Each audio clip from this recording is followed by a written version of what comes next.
The ANC's Senzo Mchunu has been appointed to lead the Ministry of Police, leaving his previous post at Water and Sanitation.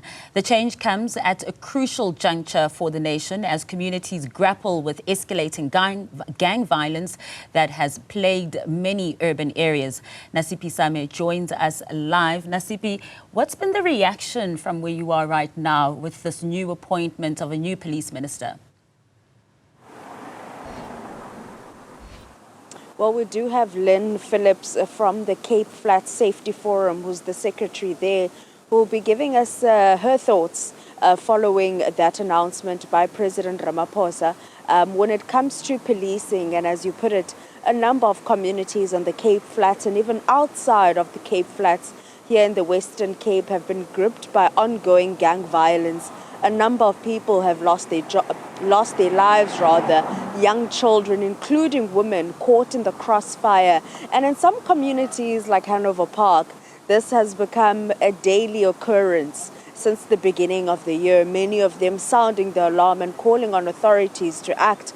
But to talk to us further as to how she feels or her thoughts about the new appointment, I'm joined by Lynn Phillips.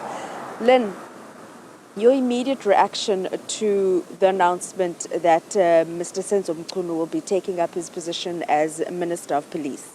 My immediate reaction was, I wonder if he would be able to deal with the issue of crime on the Cape Flats, specifically if we speak, because we feel that on the Cape Flats we're under siege.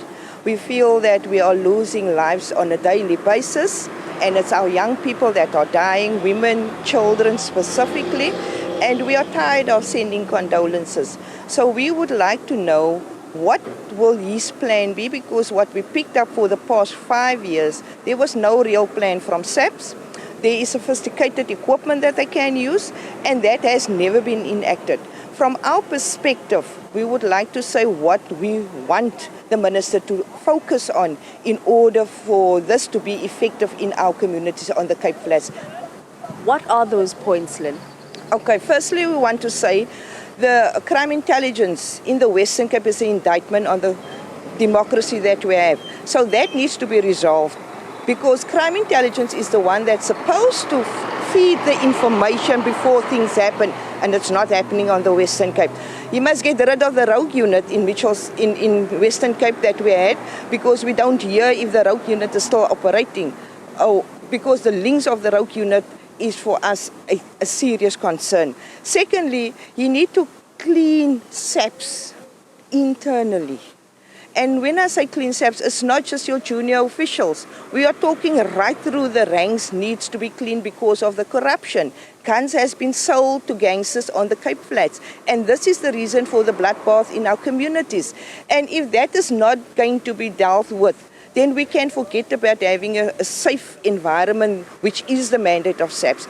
The third thing that we want is that he needs to speak to his counterpart, which is Sandaf, and get Sandaf in. Currently, the police can't handle the pressure that is happening in our communities, because they are becoming the targets as well. And I'm talking about the good police officers that want to do something, but they have become the target. They are getting killed as well. So for us, have a lockdown with Sandaf in the gun-infested areas where you know gun violence is prevalent, where people are dying. Have a lockdown and do door-to-door search and seize.